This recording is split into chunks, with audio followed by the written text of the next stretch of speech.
Good morning, ladies and gentlemen. A couple of announcements very quick. We do not allow flash photography in here. There is no live streaming. We have two microphone attendants, Zach over here, Michaela over here. Get their attention if you want to ask a question. And if you can mute all your cell phones, we'd appreciate it. Now it's quarterback Jake Fromm. Hey, everyone. How's everybody doing? Good. Okay, we have a question on the front. How you doing, Jake? David Cloninger with the Charleston Post and Courier. How much, if any, do you guys talk about Alabama potentially getting another shot at them in the championship game or the postseason after what's happened the past 2 years? You know, for us, it's not really about worrying about a certain opponent or who else is on the schedule. For us, it's about how can we get better this summer. Going into camp and really taking every single game. Like it's the best one. We're going to play. We'll go over to your right, Jake. Hey, Jake. Michael Bratton from Saturday Down South. The last 2 years, Georgia's was 12-0 against the SEC East. You guys are winning by an average of 25 points per game in the East. You guys even feel like you have competition in the East coming in this year? Yeah, absolutely. Every single game, week in and week out, it's a tough one. It may not look like it on paper, but for us in the trenches, it's a really tough football game. So, for us, it really starts with how can we go and prepare and really do our best, week in and week out.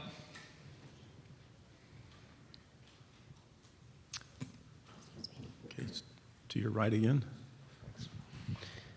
Hey, Jake. Matt Smith, Southern Pigskin. What's your message to a young wide receiver room? Obviously, the past couple of years, you've had guys older than you, played quite a bit of football, but now with just so many departures from last year, what's your message to them about stepping up and now being guys that have to play 60, 70 snaps instead of just 5 or 10? Right. So the message for those guys is you don't have to make all the plays, right away. Really get in, learn from the older guys in the room, learn, meet extra, go out and really not be afraid to fail. For those guys, it's how can they be available, how can they run routes the best they can and win on man coverage and make plays when they come their way. Okay, again to your right.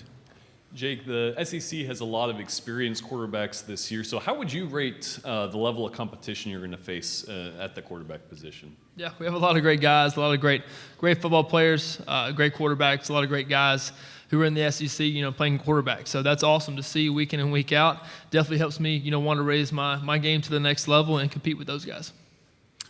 Right here in the middle, second row. Brandon Adams from DogNation.com. You talk about coming up short against Alabama the last couple of years. Also, a common denominator is a little bit of a tough time in SEC West road venues. Not really close against Auburn 2017. Same story for LSU a year ago. What needs to change in regards to these hostile road environments for your team?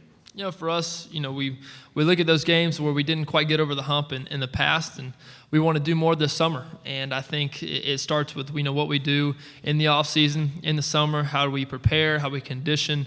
How we attack camp? When it comes, and really taking every single game like it's our last, and trying to go 1-0 every single week. Up on the riser to your left.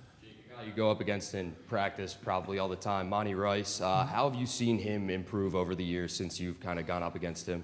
Yeah, Monty, he's doing a great job, really taking care of his body. He's growing as a vocal leader on the team, doing a great job of coming into that role. Really excited to see what he can do for this football team, for the defense, and how he can step up and be a great leader for this football team. Into your left, third row. Jake, you say don't be afraid to fail to your young wide receivers. Is it easier to say and believe that, knowing what you bring back at running back and your experience in with the O-line? Yeah, we have great guys at great positions. Definitely, for our offensive line and our running backs. Very talented rooms who can really help propel this offense, to the next level. So that's really going to help and really take a little bit off these receivers. But I think the receivers are ready to go. We're going to stay to your left, second row. Jake, obviously a big rivalry between Georgia and Auburn, but your brother Tyler being at Auburn, what does that create as far as a rivalry, within your family, just kind of a fun rivalry, you being able to play Tyler's team, late in the season? Yeah, it's going to be awesome. It might be a little tough one for everyone else in the family, but I think it's going to be awesome, especially for me and Tyler to go out before the game, especially during the game and then after the game. So it's going to be a special moment for us. One, our family can kind of cherish forever, and I think it's an unbelievable opportunity for our family, for people who watch close to our family. So it's going to be fun for us and can't wait. Stay on your left. Jake, after leading the Dogs to the national title game and the Sugar Bowl, what expectations do you have for this team now that it's your third year on campus? Right, there's a lot of expectations and a lot of buzz going around this team and for us. So we're just trying to keep our head down, stay focused, go to work this summer, go to work this camp, and try to go 1-0 every single week and during the season. We're on the right, third row. Jake, can you talk a little bit and compare the Jake Fromm in 2017 when you got the opportunity to play to the Jake Fromm heading into the 2019 season, maybe on the field and off the field, how you've changed and matured? Right, so it might be a little bit easier for y'all to kind of look, from the outside looking in than, for myself to answer this question. But, I'd like to think I'm a little bit older, a little bit wiser, a little bit more experienced, better decision maker on and off the field. I like to say that, I can make a lot of better throws, can make better throws and really just kind of excel, not only as a leader, as a teammate, and just really try to be a great football player. It's a tough question, and hopefully I'm excelling in those areas and trying to be better every single day. Here in the front row. Yeah, so what was it like filming QB1 on Netflix, and have you watched it since? Yeah, very fun, awesome experience, not only for me, but my entire family and my friends and my teammates who I played with in high school. Very fun, very exciting, and it's awesome to kind of go back and watch. I definitely watched it when it came out to just kind of see, how it went and kind of relive those moments and those memories. I think it's awesome for my family, to want to go back and relive those moments, that we can cherish so much, being my senior year of high school and the last season I get to play with my brothers. So it was fun, exciting time, and glad we can kind of relive it in our own way. Again on the right here. What kind of rivalry have you built with JR this summer? Are you guys game planning for each other just for 7-on-7, and how does that pay off when the season comes around? Right, 7-on-7's been fun. JR, he's been giving me his best look, especially Richard. So that combo there has definitely been a tough one for me. They're switching things up. They're doing a great job. They're making me a better football player. Hopefully I'm making them a better football player. So it's great competition for the team, and hopefully we can make our two sides of the ball better. Over here to your left. Third row. AJ Spur, 90.7 WVUA FM Tuscaloosa. Jake, the SEC is loaded with high talented quarterbacks. Have you had any contact or communication with other quarterbacks in the SEC this offseason? Yeah, so the Manning camp I went to a couple weeks ago was a great opportunity for us to kind of get together, mold, and really talk and hang out. So two guys I really hung out with a lot was Jake Bentley and Joe Burrow. So great group of guys who throw the ball around well, great leaders for their football teams, and excited to see what they can do this season for their teams, and hope they have a lot of success. Go to your right, front row.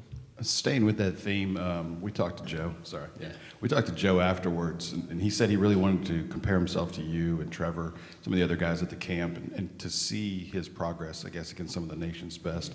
What do you see in his game that maybe lends confidence to him going forward? Yeah, for Joe, he's a very tough football player. A guy who's just got a lot of raw talent. A guy who goes out and competes. For him, there's no questioning his toughness and how bad he wants to win. So, as a competitor, that's going to put fear in anybody's eyes who he plays. So, that's an extremely great trait of his, and hope that I can be as good as a competitor as he is. To your right, standing up. Hi, Jake. Leah Musgrave, TexAgs.com. A couple of SEC West opponents this year, including Texas A&M. What's your take on having the Aggies come to Athens in Week 11? Yeah, great football team, great opponent, and can't wait to play them. But for us, it's about how can we attack every single game before then. We're trying to go 1-0 every single week and get ready to play Vanderbilt. To your left here, second row.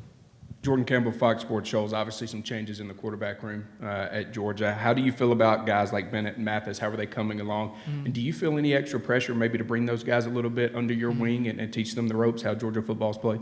Right. So those guys are coming along well, doing a great job out there this summer, throwing the ball around. For me, the roles kind of change as far as not as much as competing with those guys, but how can I teach and help them, on their journey to be an SEC quarterback. So I've done a lot of teaching in that room this summer, and those guys have been very awesome, very responsive, and to learning and wanting to be coached and taught. So couldn't be more proud of those guys and ready to see what they can do this fall camp and this season. Back here on the second row. Jake, you talked about being older and wiser. Last year, this time, we're asking you about fishing injuries and on the water. How did your summer change? Or is it different, or are you just more safe out there? Yeah, so a little bit more safe, still doing the same things, still hunting, still fishing, still having fun with my friends. So really just really try to stay on the down low. Not trying to be as much, not trying to be trending on Twitter anytime soon with any fish hooks. So just trying to stay safe. That's all I can do is try to be as safe as I can and try to help this team this summer. You want as many offensive weapons as you can. With that in mind, what are your expectations for Zamir White coming back from injury? Yeah, Zamir's a great football player. One who's had a very tough road for him. So I think he's put enough pressure on himself, and we're just going to let Zamir be Zamir. And I know he's going to handle it and do a great job. And that's about all there is about that. To your left against the wall. Jake, are there many differences in the offense this year versus last year with a change at coordinator with Coach Coley, and what was it like working with Jim Chaney? Yeah, both are great coordinators, guys who are very, very well respected.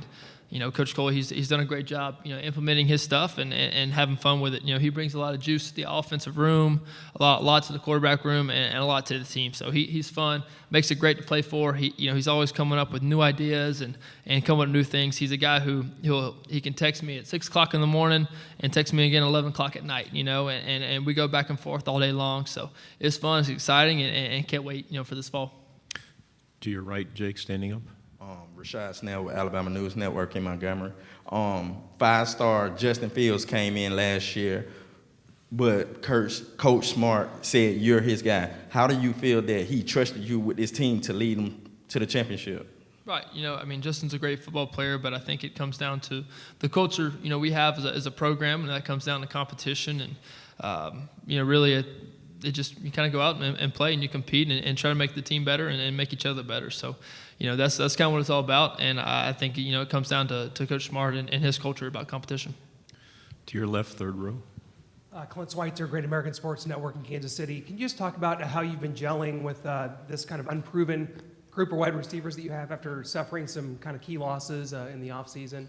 Right. There's a lot of snaps, a lot of yards, a lot of touchdowns that, have been, products of players who are not with us anymore. So we have a lot of guys who are ready to step up. They're scratching their claw and they're working and they're doing a great job. So we're excited to see what they can do this fall for us and go to work and ready for them to make some plays. I think they're ready.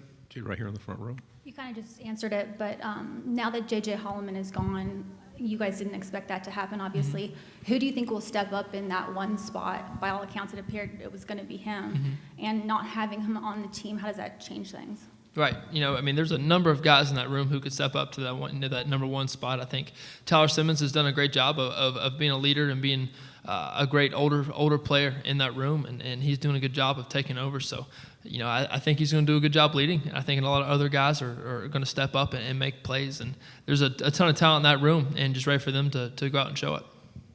Front row to your left. Joe Bombo, SB Nation Radio.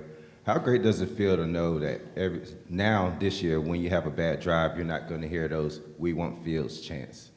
Yeah, for me, I was never focused on anything. I never heard any outside noise last year. So, I'm still going to be just as hard on myself this year as I was last year. It's all about how can I make the team better? How can I go out and play my best? And I think, it doesn't matter really who's behind me, or I'm going to compete with myself and go out and try to be the best football player I can be. We have time for two more if there's anybody else here on the front row again. So I want to take you back to Notre Dame when you were there. I'm sure there were nerves going through your body like no other, but they're coming to you guys now, week 3. Right. What do you remember about that game? And then just what do you look forward to? I know it's week 3. You want to talk about week 1 probably, but let's just go there. Yeah, I just remember going out, being my first game, not really knowing a whole lot what's going on, and just following a great group of guys, Nick, Sony, Isaiah, and a lot of the great guys on defense, and just really just trying to go out and play a football game. It's a game that I've played since I was 7 years old and go out and play. And about playing them this year, it's about how can we be better this summer, be better this fall, and going into Vanderbilt and trying to play them. So we'll get there when we get there and just ready to go. Last question here on the left. Jake, Stephen Gunner from WSFA Montgomery. I think your coach across the hall said the motto this year is do more. Mm-hmm. How often is that said, and what do you take from that statement of do more this year? It's said a lot. It said, not only, in the weight room, out there conditioning, set by the coaches, set by the players. So it's something we're not taking lightly. For me, what it looks like, it's how can I go in, how can I study with these young receivers, help them learn, how can I go out and throw with them, how can I condition my body, make sure it's ready for camp, ready for the season. So there's a lot of different things, and what it's about, and for me, that's what it is, and just trying to be a better servant leader and go out and be a great teammate. Jake, thank you very much for your time. All right, thank y'all.